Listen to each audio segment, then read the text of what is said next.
Coach, I heard a little bit of Travis's podcast today. So he said he's confident. The momentum's going the right way with the offense. Did you feel like after halftime, and you came back and watched everything, you guys got some good things going and brighter days ahead, regardless of who's out there with the receivers and all? Yeah, I thought it was better the second half, for sure. Yeah, ended on you end on a good note that way, but you got to build on that.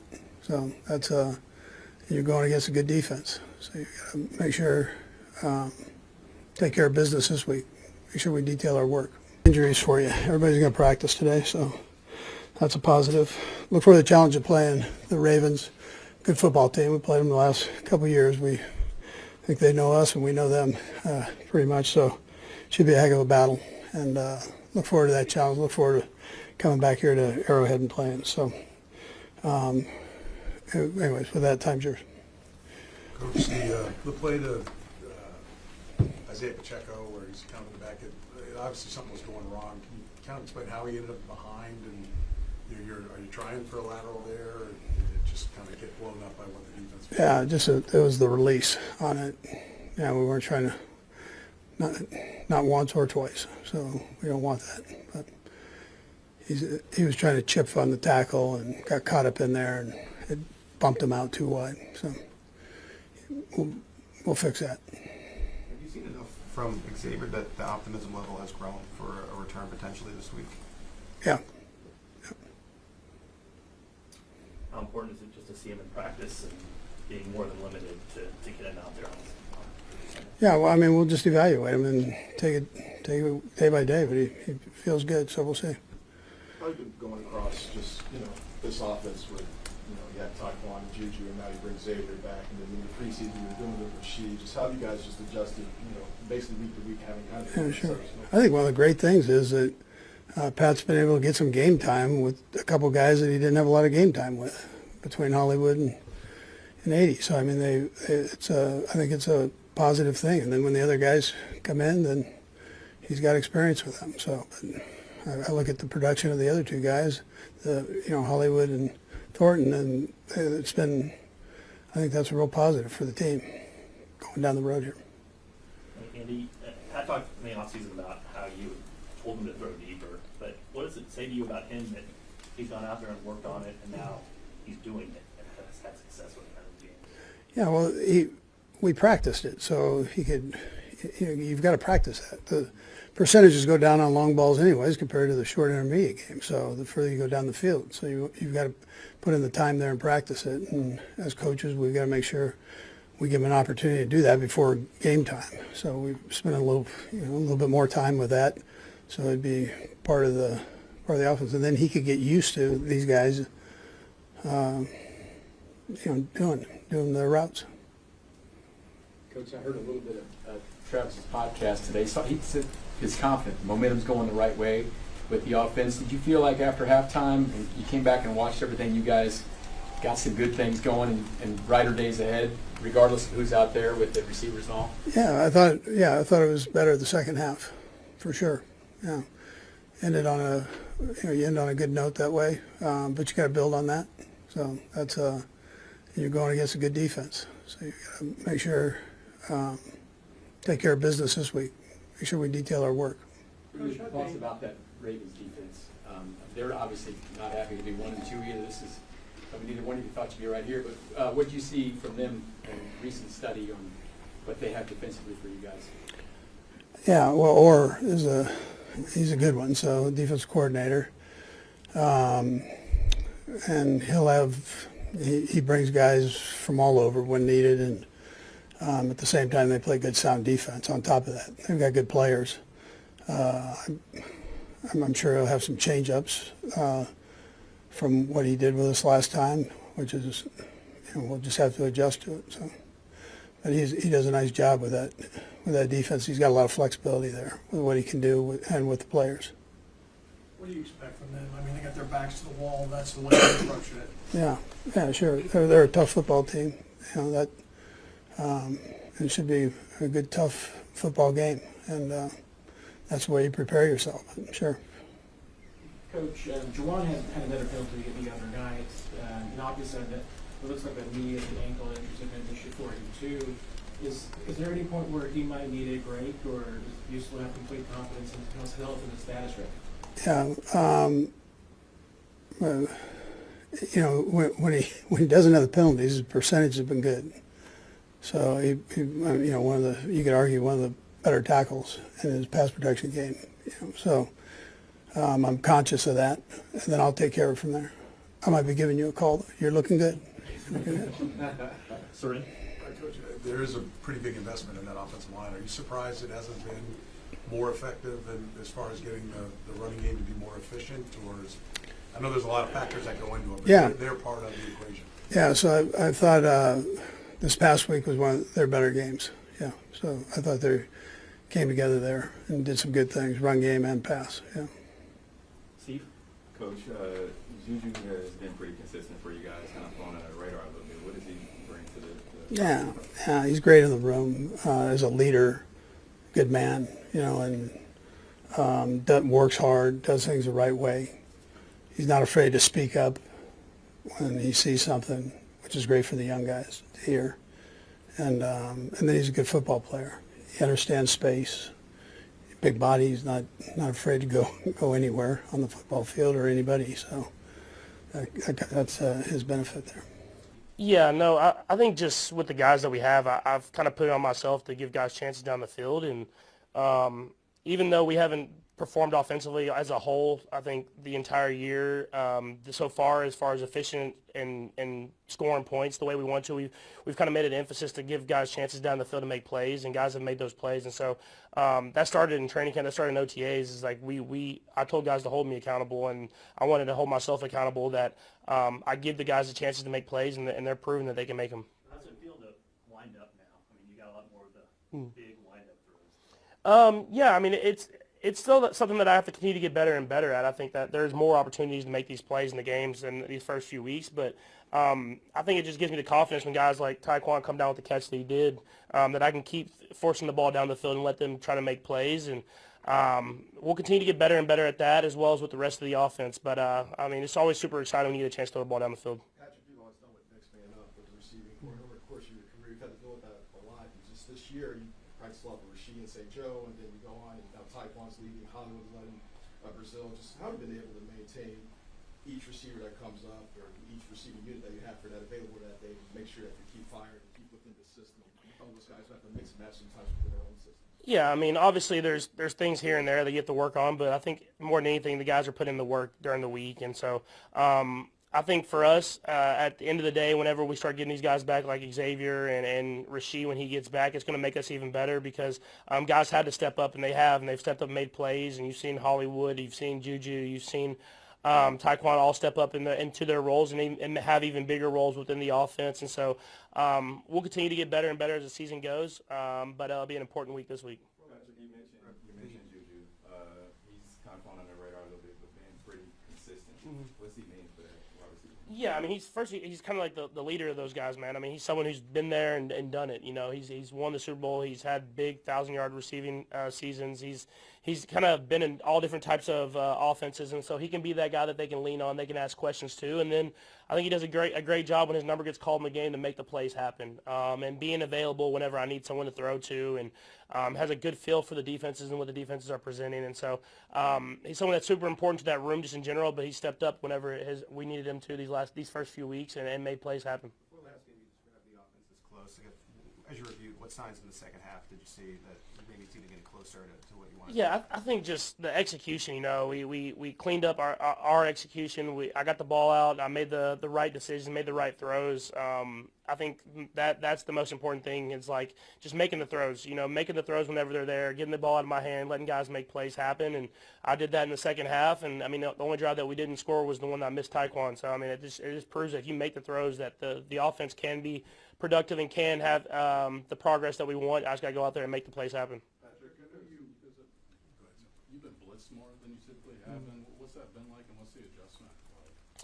Yeah, I mean, I think you see that we're able to throw the ball down the field a little bit more now because of that.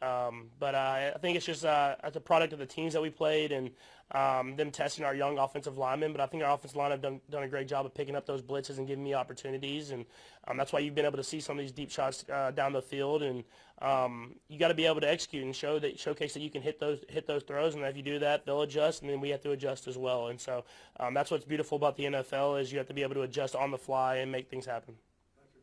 You get together with the coaches on, the night and go through the plays that are there. Andy gives you input. I mean, how much do you take out or put in, and how much is really your choice on what plays end up going into the actual game? Yeah, I mean, Coach Reid gives me kind of free roam. If I don't like plays, to tell him. He'll take them out of there, and we do a good job. They communicate with me throughout the week. I mean, it starts yesterday or even the day before on Monday.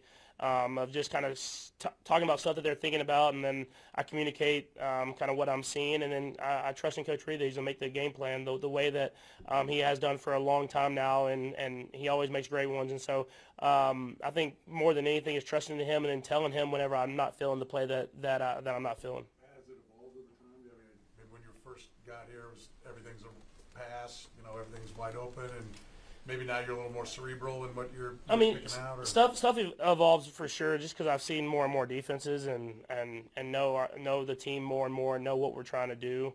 I think more than anything, I think the trust that he has with me has gotten even more and more just throughout the years. And a lot of those times, especially when I go to the sideline there before like a timeout or kind of like the review with the taekwondo play, and then we talk about it, and I tell him a play that I like, he'll call it, and he has that trust in me that I'm seeing it right out on the football field, and he gives me the chance to go out there and make it happen. What kind of boost is it to have Rasheed back in the building? It's huge, I think just having a guy that you work with every single week, all training camp, all off season, and then having him back in the building, he always has a smile on his face, and you can tell the guys, they like him. And kind of like Juju, he's kind of been one of those guys that's been here, and he's won a Super Bowl, and even though he's young, he can kind of be a leader for those guys in the room of how we work and how we get after things. And so obviously you can't practice, but he can be in the meetings and listen to the stuff that we're working on, and it definitely gives a boost to the whole receiving room and the whole offense. Actually, you're one of the more veteran guys in the league now, and I know this is a little bit off topic, but you spend a lot of time in between the games or, talking to the referees. I just wonder what's your conversations like with the referees and what are those back and forth nature in the middle of a game? Yeah, I think more than anything, they're just communicating different things that you're seeing, and you might ask kind of like the alignment stuff or like the motion type things and the timings and stuff like that, just to making sure that we're doing everything the right way and doing everything the way that we're supposed to. And so that's stuff that we continue to get better and better at, but just keeping an open dialogue because those guys are trying to make the game go as smoothly as possible and want us to go out there and let the players dictate the game. And so we try to just have that open communication with them, and I think that's kind of like every QB in the league is that you have those communications like that. You guys ran the ball a little more efficiently with the running backs this past week, and as we watched the Ravens on Monday, they were a little susceptible to the run maybe. I mean, I know it's cat and mouse every week. It's going to be a little bit different here and there, but do you feel like the run game has some momentum and can be a bigger part of, having success and balancing everything out? Yeah, I mean, we want to be balanced. I mean, I think every team in the NFL does, and I thought this last week we did a better job of running the ball, and I thought the offensive line did a good job of doing the run blocking together and the chemistry building between them. And I know that you saw Monday night at the Ravens, but they're a prideful group, man. I don't think they're going to be very happy with the film, and they're going to come out with the mentality of stopping the run. So it'll be a great test for us. And so it'll be able to go up there and be able to run the football and then be able to pass off of it will be important to us. Stay balanced and go up against a team that's going to be as hungry as we are. So it'll be a great football game this weekend. Matt, how much, Patrick, in the last 3 games, and especially in the second half, have you felt that, you talked about the offensive line and the job they've been doing in pass protection, that you've been allowed the ability to push your eyes downfield and maybe look for some of those targets? Do you feel that increasing in your trust in that ability? 100%. I mean, I think that's been huge. This last defensive line that we played had all type of first rounders, all type of talent, and I thought the offensive line did a great job of giving me time to throw the ball down the field. And it's my feet, you tell, are a little bit more calm because I understand that these guys can can protect and they can give me time to make these throws, and I'll continue to get better and better at that, and try to make some of these throws more accurate down the field, and instead of hitting 1 to 2 a game, making that 3 to 4 and then 5 to 6, and then defense will back up and it'll help us out with other stuff within the offense. And so I'm just excited for where this offense is going. I know it hasn't been the perfect product that we've put out there so far, but there's a lot of good too. The last three, Nick, Turin, and then Vi. Go ahead, Nick. Yeah, Patrick, with the Ravens offense that you're going against that can hang 30 to 40 without a problem, how do you approach this week with your teammates and from an execution perspective and mentality-wise?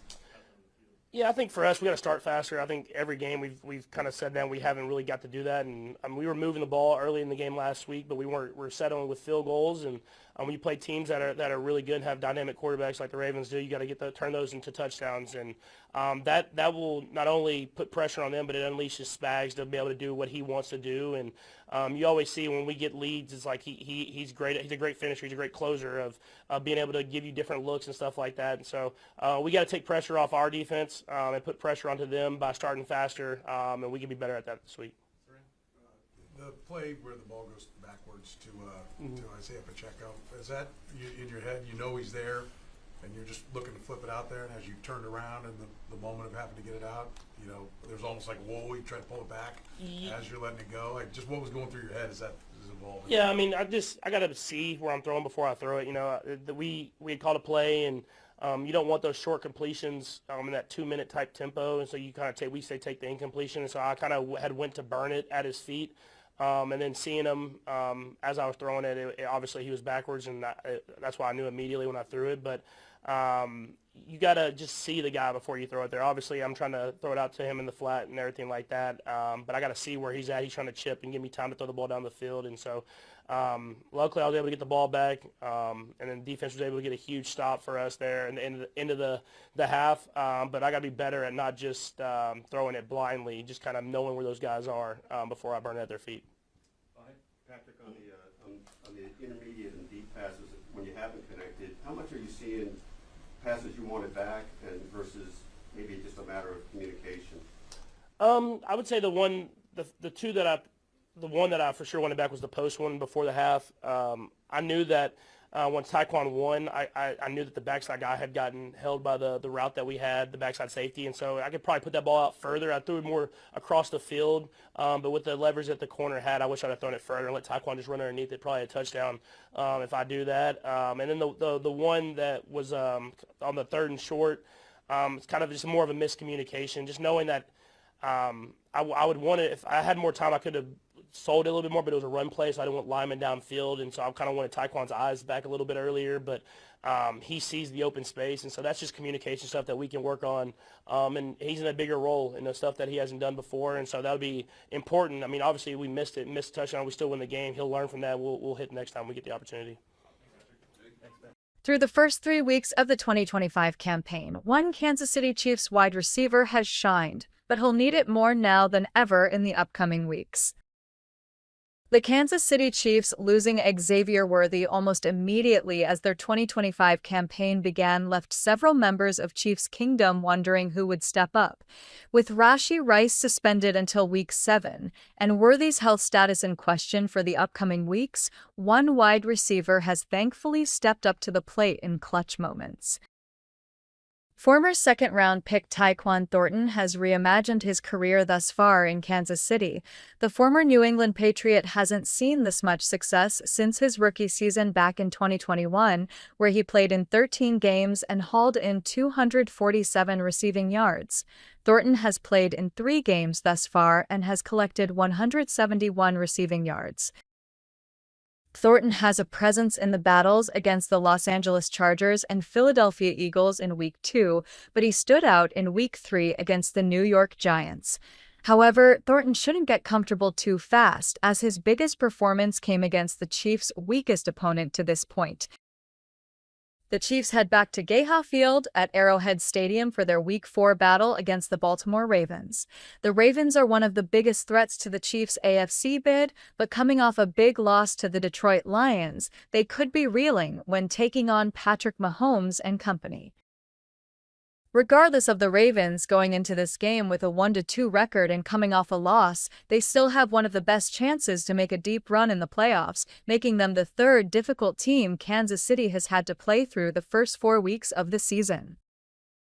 Thornton may need to have a breakout performance against a playoff-caliber team before the Chiefs can say he is a legit wide receiving threat this season. No disrespect to Thornton or what he's been able to accomplish thus far this season in an expanded role, but his recent track record suggests the Chiefs need to see more consistency. The last 2 seasons in New England for Thornton weren't the best, playing in 15 games over the 2 years and recording less than 100 receiving yards each year. He was also touchdown less. His speed will need to be a factor as he looks to continue his success against Baltimore, with the Lions coming into town the following week.